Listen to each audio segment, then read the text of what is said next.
سلام و درود رفقای عزیزم.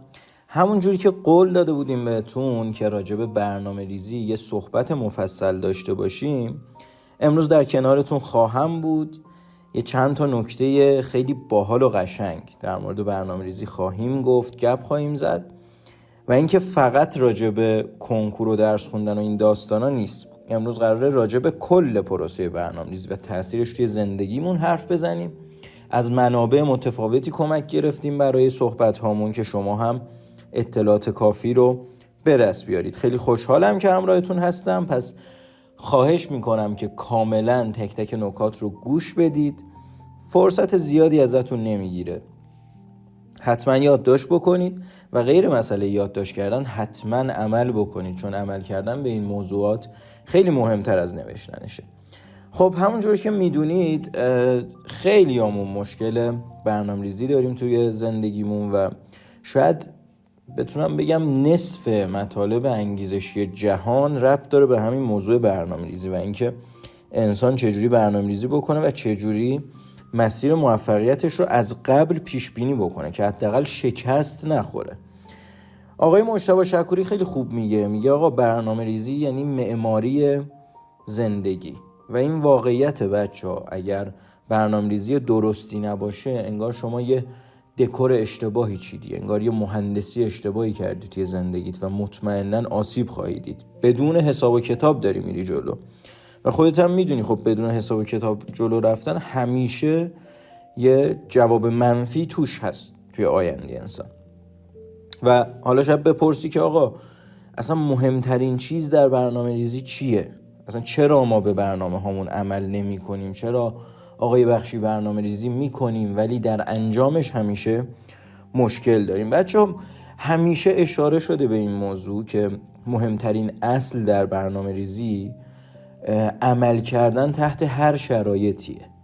یعنی اصلا این اصل موضوع برنامه ریزی، ریشه موضوع برنامه ریزیه و اینکه خیلی همون شکست میخوریم توی برنامه ریزیامون و اینکه برنامه در واقع میچینیم ولی انجام نمیدیم اینه که به این موضوع فکر نمی کنیم که آقا من اومدم جلو که این عمل رو، این برنامه رو تحت هر شرایطی انجام بدم.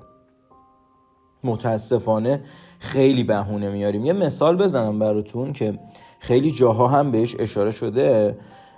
مثال مایکل فلپس هست، شناگر معروف آمریکایی که بیشترین مدال المپیک رو داره، اصلا زبون زده بین المپیکیا که اصلا یه رکورد خیلی باور نکردنی داره. حالا خیلی از منابع نوشتن، خودش هم یه چند جایی گفته آقا 12 سالی که من داشتم تلاش میکردم یک بار هم برنامه‌م رو لغو نکردم، کنسلش نکردم، به جز یک شب که به خاطر عروسی رفیقم دوستم 15 دقیقه زودتر تمرین رو تعطیل کردم. ببینید چقدر برنامه ریزی برای این آدم مهم بوده، چقدر این آدم پایبند به برنامه ریزی بوده. و ما برمیگردیم به همون بحث اولمون، یعنی عمل به برنامه تحت هر شرایطی، همون اصل برنامه ریزی. خیلی همون برنامه ریزی کردیم ولی خب یادمون رفته شخصی مثل مایکل هست که 12 سال به برنامهش پایبند بوده. بعدش میای ما یک هفتهش هم اصلا ببینین طرف نمیتونه برنامهش انجام بده. یک روز حالا اشاره بکنم، من شنیدم دیدم کسایی که یک روز هم پایبند به برنامهشون نبودن. حالا نمیدونم شاید کتاب قورباغه رو قورت بده رو خوندید یا نه. اونجا خب یه دونه اصلی که خیلی جذاب بود در مورد برنامه ریزی و اشاره داشت به این موضوع این بود که آقا اگه شما 2 تا قورباغه زشت داشتید، زشتره رو اول بخورید. خب این جمله اشاره به چی داشت؟ به این که آقا همیشه کار سخت رو، کار بدتر رو سعی بکنید زودتر انجام بدید. همون بحث بچه‌ها عمل کردن تحت هر شرایطی. یعنی ما معمولاً برنامه‌مون به هم میریزه چون اون کار سخته رو نگه میداریم، موکولش میکنیم به بعد و دقیقاً همون کار سخت نقطه امید ماست توی زندگی. یعنی اگر انجام بشه به شدت روحی افزایش پیدا میکنه، به شدت اعتماد به نفس افزایش پیدا میکنه و بسیار بسیار مهمه توی موضوع برنامه ریزی. پس از این به بعد اگه یه جایی توی زندگیتون یادتون رفت که چرا برنامه ریزی کردی، چرا اصلا انجام نمیدی به اون برنامه ریزی و این داستانا. مثال مایکل فلپس یادتون میفته که خب با بیشترین میزان افتخار طرف پایبند بوده به برنامه ریزی، پایبند بوده به برنامهش، به پلنش، و واقعا این آفرین داره. کسی کنسل نکنه، بهونه نداشته باشه. این واقعا یه فرد متفاوته و قطعا نتیجهش با افراد دیگه فرق خواهد داشت. حالا یه موضوعی که همیشه من درگیرش بودم و احساس کردم، اونم توی شروع روند برنامه‌ریزی بوده. اوایل برنامه‌ریزی معمولا خب طرف میاد به کیفیت بها میده، میبینه بازدهیش اونقدر مثلا خوب نیست، تمرین کافی خوب قبلا نداشته. چه کسی که ببین باشگاه میره، چه کسی که درس میخونه، اصلا توی هر کاری. من مثال باشگاه حالا میگم بهتون. خب کسی که اولین روز میره باشگاه، مثلا باشگاه بدنسازی، خب یه مقدار احساس میکنه که شاید توانش، زورش نسبت به بقیه آدمایی که تو اون جمع هستن خب کمتره. یکی وزنی 12.5 کیلویی میزنه، این روزی که اول رفت اونجا شاید اصلا 3 کیلو رو، نمیدونم 5 کیلو رو دیگه به زور بلند بکنه، اون واقعا فشار بیاره بهش. حتی شاید عضلاتش خسته بشن، یه چند روزی درد داشته باشه و این داستانا. ولی خب چرا خیلی همون اول مسیر میرن کنار؟ دیدین خیلی باشگاه شروع میکنن ولی ادامه نمیدن. دلیلش چیه؟ بچه ها ورزش رو شروع میکنن ادامه نمیدن، درس خوندن برای کنکور رو شروع میکنن ادامه نمیدن، درس خوندن برای ارشد و دکترا این داستان شروع میکنن ولی ادامه نمیدن.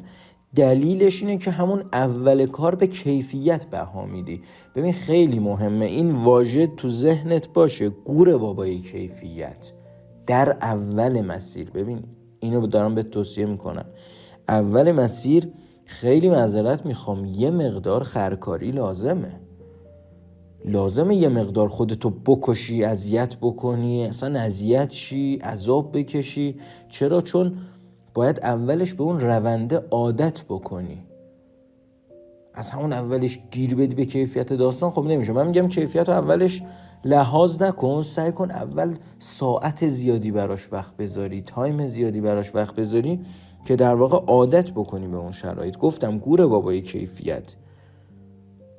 کیفیت هم رفته رفته قرار اضافه بشه به روند کارت، نه ترسون خودتو.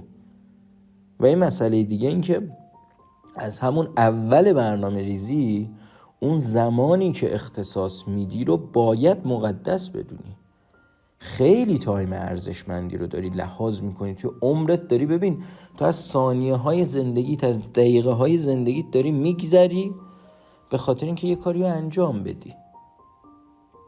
خب اگر قراره که این کار انجام بشه و اگر واقعا هدف تو است، باید اون زمانی که بهش اختصاص میدی هم برات مهم باشه.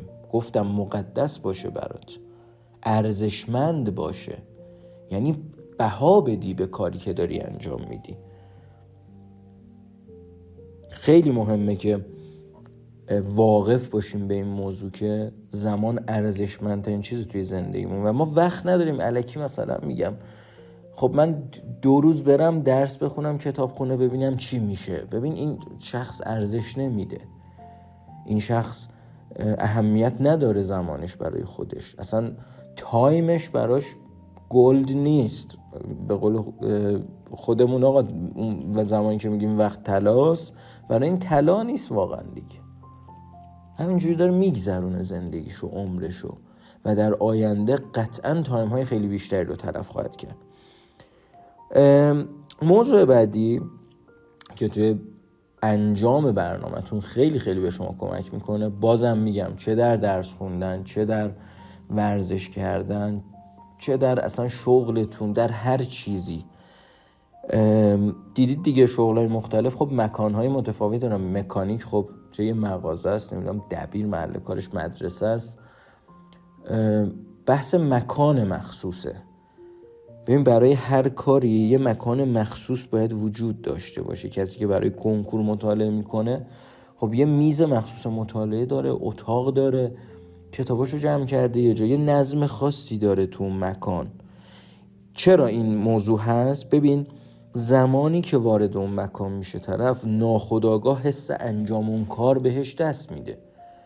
یک نرس، یک پرستار زمانی که وارد بیمارستان میشه 80% 90% فکرش پیش اینه که آقا حال مریض چطوره، پرونده ها مثلا در چه وضعی هم، مریض تازه پذیرش شده داریم نداریم، یا مثلا پزشکی که وارد بیمارستان میشه. ببین از محیط بیرون فضای فکریش خارج شده و وارد فضای کاری شده، اون مکان داره تأثیر میذاره. به خاطر همین میگیم که مکان درس خوندن باید مجزا باشه. وگرنه بچه مثلا میگم اون کسی که گفتم میره باشگاه، خب باشگاه چرا وجود داره اصلا به نظرتون؟ یک مکان مخصوص ورزش. دیدین افرادی که میرن اونجا با هیجان دارن ورزش میکنن که معمولا توی خونه این جو ندارن. توی خونه با اون قدرت، با اون هیجان. چرا؟ چون اونجا فضای رقابتی هست. یه مقدارم خب افرادی که دارن پیشرفت میکنن رو طرف میبینه، بعد حسادتش میاد، یه وقتی دوست داره که اونم پیشرفت بکنه اصلا، یا اولش به قول خودمون کنار میکشه، تخریب شخصیت میشه و این داستان. اون مکانه خیلی مهمه. شما زمانی که توی محیط قرار میگیرین بر حسب اون محیط میرید جلو، در اون محیط رشد پیدا میکنید. پس حتما این موضوع مکان مخصوص تو ذهنتون باشه. اگر درس میخونی فضای مناسب مطالعه تو اتاقت باشه. اگر حتی میگم گیم بازی میکنی، دیدین اصلا فضای مخصوص خودشونو دارن. مانیتوری که یک گیمر توی اتاقش داره فرق داره با شخصی که از مانیتور کامپیوترش صرفا به عنوان مثلا میگم برای تایپ یه سری مطالب استفاده میکنه. اصلا سیستم فرق داره. یعنی داره یه مکان متفاوتی، یه لوکیشن متفاوتی رو ایجاد میکنه برای خودش که کارش بیشتر بره جلو، بهتر بره جلو. مسئله بعد این که حالا مرتب بودن اون محیط هم خیلی مهمه دیگه، خیلی باید بها بدید بهش. حالا من خیلی شنیدم میگن آدمای باهوش نمیدونم شلختن و این حرفا، ولی خب یه نظمی معمولا توی کار باید باشه تا نتیجه بگیری. هیچ وقت فکر نکنین که بی نظمی نشونه باهوش بودنه و این داستانا. حالا شاید یه قضیه اثبات شده باشه یا نباشه، حالا کاری نداریم با بحث روانشناسیش. ولی خب مسئله اینه که محیط مرتب همیشه میتونه جواب بده توی پیشرفت کارها. مثلا میگم من میز مطالعه دارم، توش مطالعه میکنم، ترجیحاً روی اون میز هندزفری نداشته باشم. ترجیحاً روی اون میز خوراکیم اونجا نباشه، حداقل مثلا یه کمی اونورتر باشه، یه کمی دورتر از اون فضای مطالعه باشه، که زمانی که من وارد اون فضا میشم دیگه فکرم در یه کار دیگه‌ای نشه. بعد اینکه بچه‌ها کارهای مورد علاقتون رو اینجوری بگم بهتون، اصلا یه دونه ددلاین براش باید در نظر بگیریم توی برنامه. اون ددلاین چیه بچه‌ها؟ ددلاین یعنی آخرین مهلت، یعنی یه مهلتی براش تعیین بکنیم، مخصوصا توی گفتم کارهای مورد علاقه و مخصوصا بحث تفریحات. یه مهلتی باید براش تعریف بشه که آقا تو این تایم باید تموم شه، باید داره، اصلا امکان نداره غیر از این تایم من وقت اضافی براش بذارم. اگر این رو تعیین بکنیم توی برنامه ریزیتون بسیار بسیار تاثیر میذاره. و البته اینم بگم برای حتی تایم های خالیتون برنامه ریزی بکنید. آقا من میدونم فردا شاید 3 ساعت خالی باشم، برای اون 3 ساعت خالیم یه اولویتی در نظر بگیرم که اگر کار خاصی نداشتم تو اون 3 ساعت این کار رو قرار انجام بدم. چرا؟ دلیلش اینه که اون تایم مرده رو شما اگه از الان لحاظ نکنی 100% خیلی بیشتر از اون تایم مرده‌ای که فکر میکردی مثلا 3 ساعت بود شاید 5 ساعتش رو تلف بکنی. دلیل داره بچه‌ها. دلیلش هم اینه که اون 3 ساعت شما بلا تکلیفی موتورت خاموش میشه. اگر مثلا میگم طرف صبحش هم تلاشی انجام دادی، صبح و ظهرش، تو اون 3 ساعتی که شما بلا تکلیفی دیگه ذوق و شوق ادامه کار رو نخواهی داشت. احساس بیفایده بودن میکنی. اون 3 ساعت بیکاری اون 3 ساعت تایم مرده شما رو سوق میده به سمت افکار منفی. باید خیلی حواستون جمع باشه. و یک مسئله دیگه این که حالا خیلی رابطه مستقیم و تنگاتنگی داره با بحث برنامه ریزی، رسیدگی به خوده. به خودت باید برسی. چرا؟ چون حس بهتری نسبت به خودت ایجاد میکنی. مثال میگم، دیدید آدمایی که افسردن معمولا روانشناس اول ترغیبشون میکنه به سمت کارهای جدید، اون تایم های مردهشون رو کم کردن و اضافه کردن یک سری فعالیت و اکتیویتی های جدید، مثلا ورزش کردن. یا میبینی روحیه طرف با ورزش کردن خیلی عوض شده، با کتاب خوندن خیلی عوض شده. خب اینا باعث چی شده بچه‌ها؟ باعث شده طرف حس بهتری نسبت به خودش داشته باشه. اصلا اون اعتماد به نفسه وقتی افزایش پیدا میکنه، یادتون باشه این اعتماد به نفس جرقه همه کار هاست. یعنی زمانی که اعتماد به نفس بره بالا، کار تمومه دیگه. شما 100% اون کار رو میدی و انجام میدی. به خاطر همین میگم حس بهتر تو خودت ایجاد کن.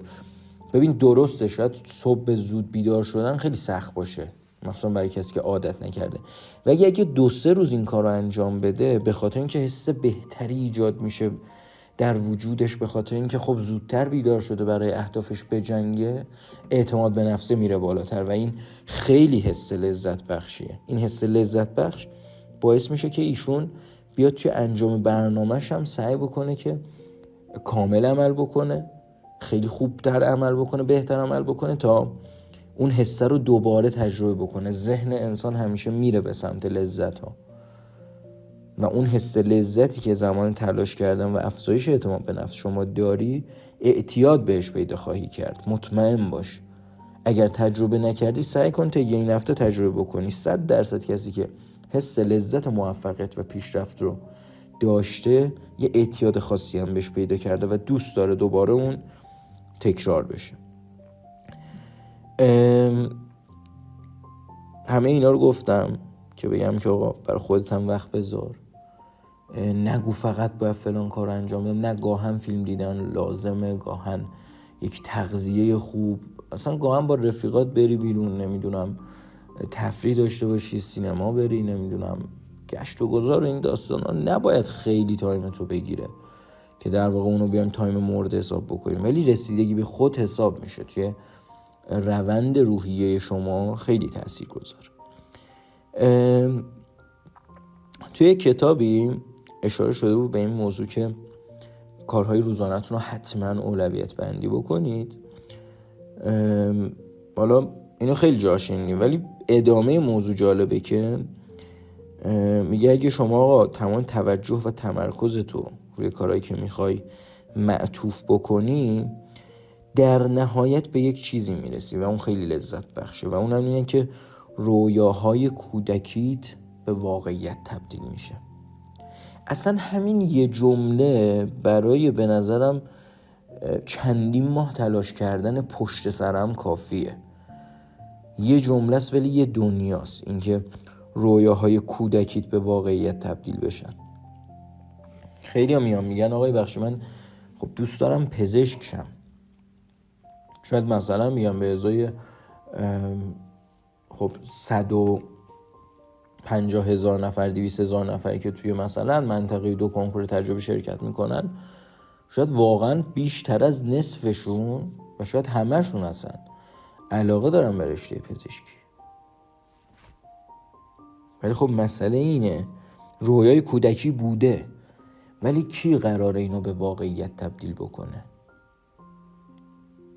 فکر کردی بهش که چقدر نزدیک شدی به رویاهای کودکیت؟ اینو باید تو هر روز، هر هفته، هر ماه، هر سال بسنجی، اینکه چند درصد از اون رویاها واقعا محقق شدن و چقدر تو قدم برداشتی در راستای اون اهداف کودکیت، اون رویاهای کودکیت. خیلی تاثیرگذار. یه نفر یه مربی داشتیم، من زمانی که حالا کوچولو بودم فوتبال بازی می‌کردیم، مدرسه فوتبال و اینا میرفتیم، یه مربی داشتیم همیشه میگفت من باور دارم که زمانی که به یکی از بازیکن‌ها، حالا تو سن کوچولو هم بودیم ولی خب میگفت من باور دارم که اگه یک نفر رو از لحاظ ذهنی فول انرژی بکنم و بفرستمش میدون، جواب خیلی بهتری میگیرم نسبت به اونی که توانایی و استعدادش بیشتره. و این رو شما توی دنیای واقعی هم دیدید. کریس رونالدو که دیگه زبون زده بین ورزشکارا و یه الگوی جهانیه، همیشه دیدید آقا دم از غرور و انرژی مثبت و اعتماد به نفس و اصلا قبل بازی قیافش رو نشون میداد تلویزیون، من همیشه تفاوتش رو میدیدم با بازیکنای دیگه. اصلا قیافش یه ابهت خاصی داشت، یه اعتماد به نفس خیلی بالایی داشت نسبت به بقیه و این واقعا باعث میشد که تو میدون هم این کارو بکنه. بارها میشد اشتباه میکرد توی بازی، از یه موقعیت خوب استفاده نمیکرد یا میدی کلا خراب کرد موقعیت، ولی همچنان اعتماد به نفس رو داشت و میرفت و پشت توپ وای میستاد و میگفت که من باید بزنم ضربه آزاد رو، ضربه کاشته رو. و همین بود که ایشون میاد میشه کریس رونالدو و خب شاید خیلی های دیگه نتونسته اون جایگاه رو کسب بکنن بین مردم. بها بدید به رویاهای کودکیتون و تبدیل بکنیدش به واقعیت. حالا راجع به یه رکن اساسی دیگه تو برنامه‌ریزی صحبت بکنیم و اون نظمه. گفتم که خب نظم خیلی مهمه. بدون نظم در واقع شما به هیچ جا نمیرسی. چرا؟ چون عادت نمی کنی به تحمل فشارها، تحمل سختی‌ها. این نظمه که ببین، شاید نمیدونم شنیدی یا نه، ولی دوباره میگم بهت، اگه نشنیدی الان بشنو. نظم و تمرین منظم بودن به نظرم پرفشارترین تمرینیه که توی زندگی میتونی برای خودت داشته باشی.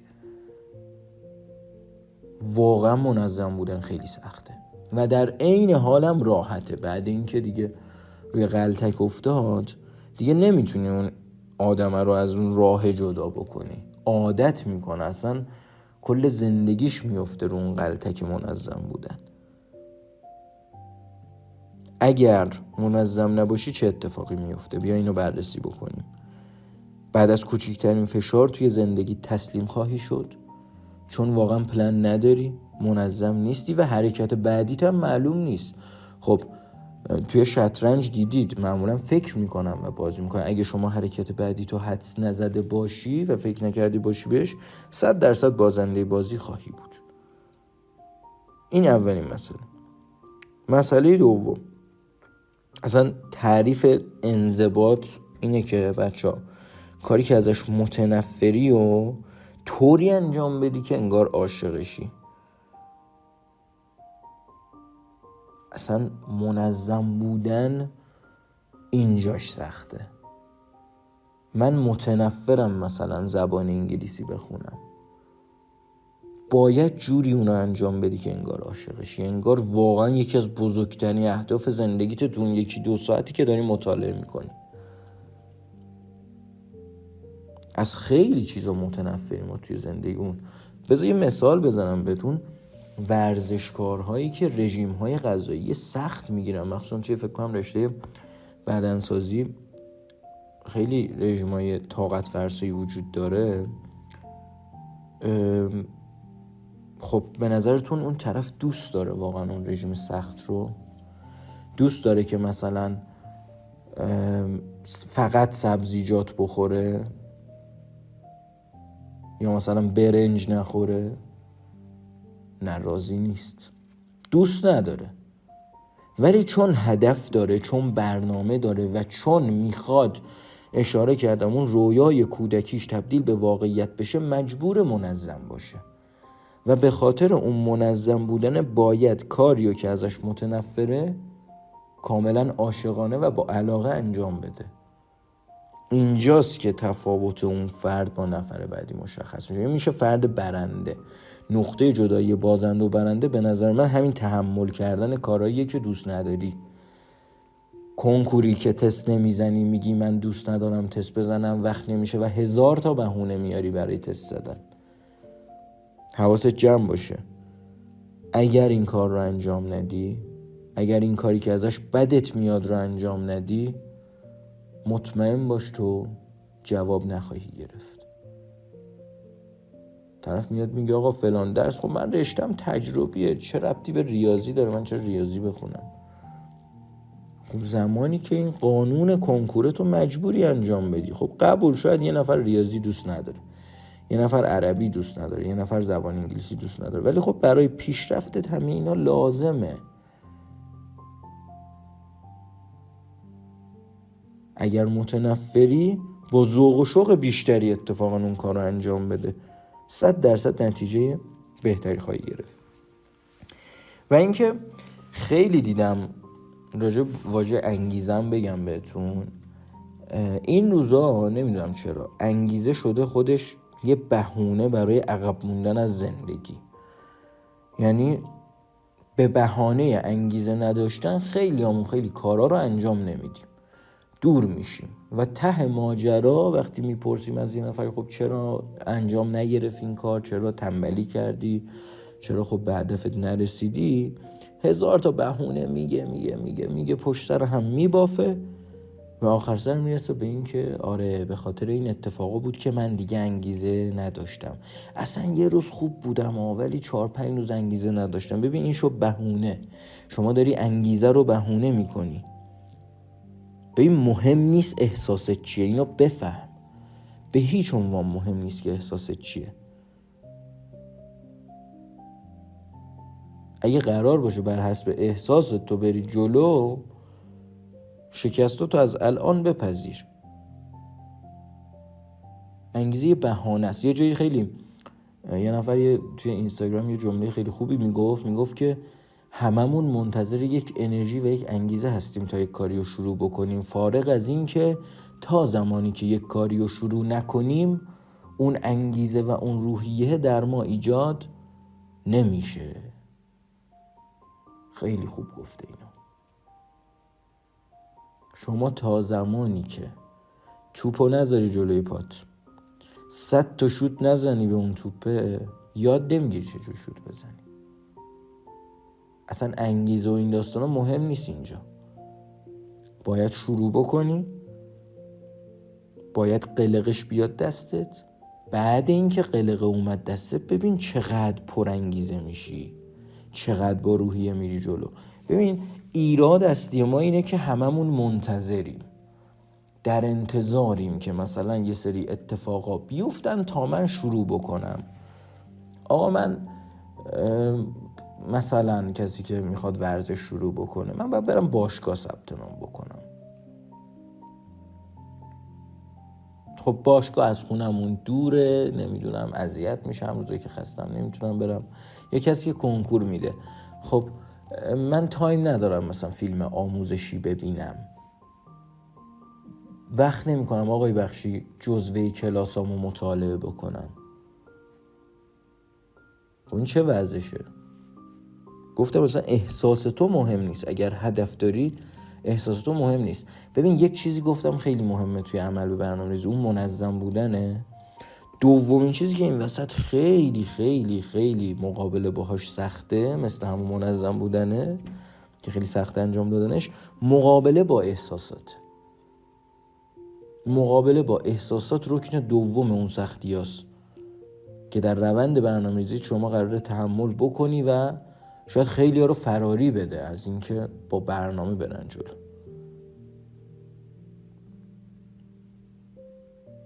اینا رو تا اینجا گفتم که توضیح مفصلم دادم بهتون، کاملا متوجه بشی، قوانین برنامه‌ریزی رو بدونی، عمل بکنی بهشون. و اینکه یادتون باشه این زندگی منتظرتون نمیمونه، عبور میکنه، زمان میگذره و شما باید همیشه در حال حرکت باشی، از حالت رکودت جدا شی. اگر در حال حرکت باشی، ثابت نباشی، تو رکود نباشی، انگیزه میگیری، خیلی از قبل بهتر عمل میکنی، بی انگیزگی و بی عمل بودن و نمیدونم حالت رکود و پسرفت و اینا به دست نمیده. در حال حرکت بودن یعنی چی؟ یعنی مدام برنامه ریزی داشته باشم، هی موکول نکنم به شنبه، مدام خودم رو بازخواست بکنم، از خودم گزارش بگیرم که واقعا اون کاری که برنامه‌ریزی کرده بودم براش رو انجام دادم یا نه. قول داده بودم هر روز ورزش بکنم، قول داده بودم روزی مثلا 12 ساعت درس بخونم، 9 ساعت درس بخونم، نمیدونم 4 ساعت درس بخونم، هر چی. آیا در حال حرکت بودم؟ اگر بودی که بهت تبریک میگم، اگه نبودی از همین الان شروع کن. بنویس جلوی چشت همین واژه در حال حرکت بودن رو. حرکت نکنی به چیزی هم نمیرسی. این مثال مرتب کردن تخت رو شاید شنیدین، اینی که میگن اگه هر روز در واقع بیدار بشی و تخت خوابتو مرتب بکنی، خب یه کار از اون روز تیک میخوره و همین حس غرور ایجاد میکنه تو وجودت و باعث میشه که روز خیلی خوبی رو شروع بکنی. ببین اینا چرت و پرت نیست بچه‌ها، فکر بکنید بهش، منطق پشتشه. زمانی که من توی کوتاه‌ترین زمان ممکن در ابتدای مسیرم، در ابتدای روزم میام یک کاریو تیکشو انجام میدم، تیکشو میزنم، میگم به به چه روز خوبی رو شروع کردم. ولی زمانی که دیر بیدار شی، زمانی که اون تیکه رو دیر بزنی، هی رو مخ بشه برات، هی اعصابت به هم بریزه طول روز به خاطر اینکه اون کار چرا عقب مونده و نمیدونم من نتونستم و این داستانا، یه زبدر بخوره جلوش. ببین چقدر روحیت تخریب میشه. کاراتون رو به تیکه های کوچیک تقسیم بکنید توی برنامه ریزیتون، چه توی درس خوندن و چه توی امور زندگی. اون شروعش رو یه کار ساده در نظر بگیرید که یه تیک بخوره اول روز، روحیت بهتر بشه. و این همینه میگن نوشتن خیلی جذابه توی برنامه ریزی. اصلا نوشتن فرق داره با چیز دیگه. زمانی که شما از روی یک نوشته عمل میکنی، تیک میزنی، نمیدونم ساعت مینویسی براش، خیلی جذابه. خیلی همون انجام نمیدیم ما، خیلی همون، شاید اصلا 80% همین اساتید روانشناسی و انگیزشی و این داستان هم انجام ندن. ولی خب مسئله مهم اینه که تو الان روندت مهمه، میخوای بهتر بشی، میخوای سود داشته باشه برات، حتما اینو در نظر بگیر. اون حس غرور توی اول روز رو برای خودت ایجاد بکن، تشویق میشی.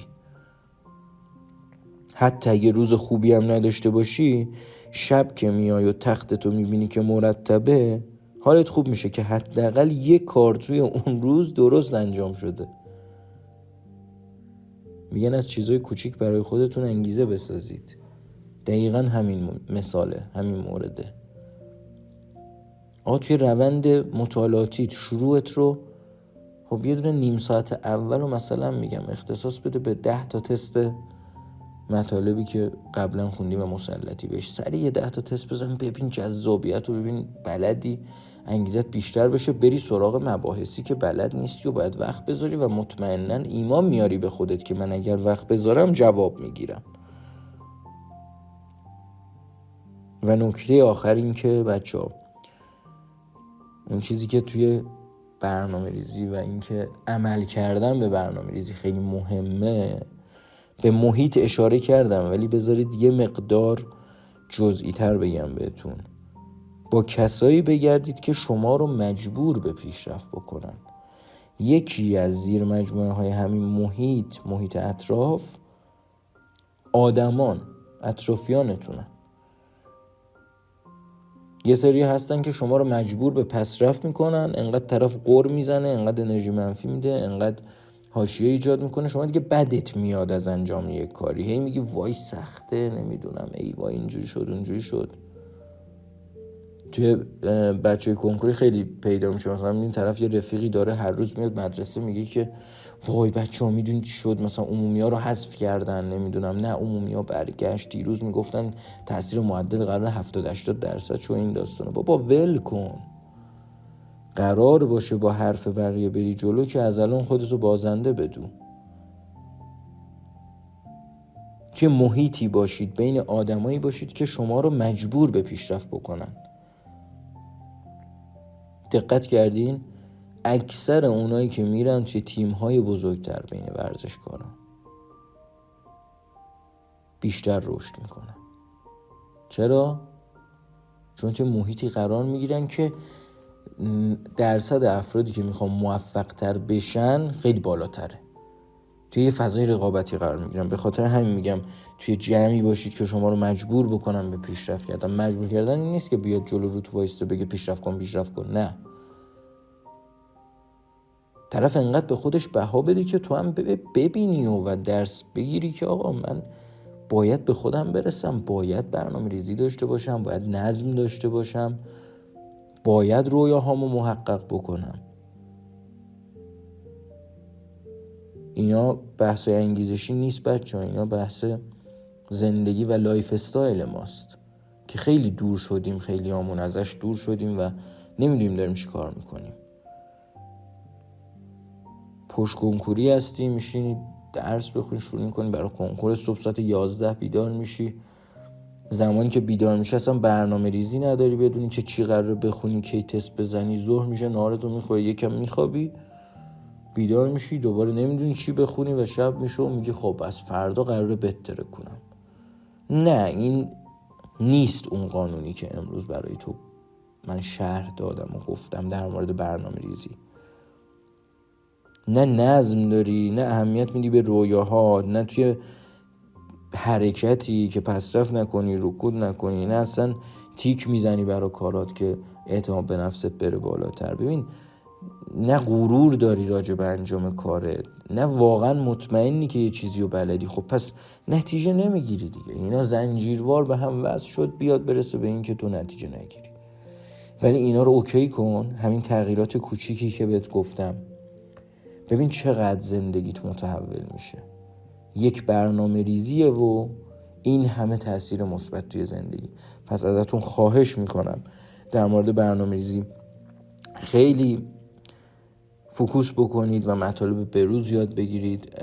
حتی الامکان من خیلی الان جدیدن از گوشیشون استفاده میکنن. یه سری اپلیکیشن هایی هست که طول روز میتونی خیلی راحت تیک بزنی، برنامه ریزی بکنی. ببین اینا جذابیت رو میبره بالاتر توی پروسه برنامه ریزی. حتما استفاده بکنید از تکنولوژی و کتاب های متفاوت، از ابزاری که دارید برای برنامه ریزیتون و منظم شدنتون.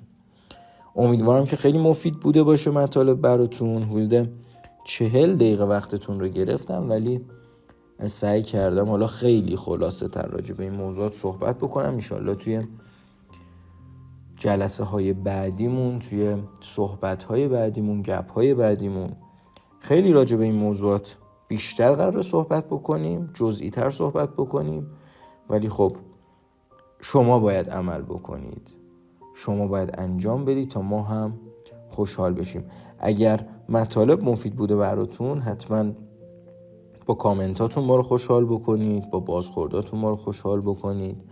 یه اکت مثبتی، ریاکت مثبتی ازتون ببینیم حتما که ایشالله ما هم پر انرژی بریم سراغ پلن‌های بعدیمون در مورد بحث انگیزشی، برنامه ریزی و روند بهبود خودمون.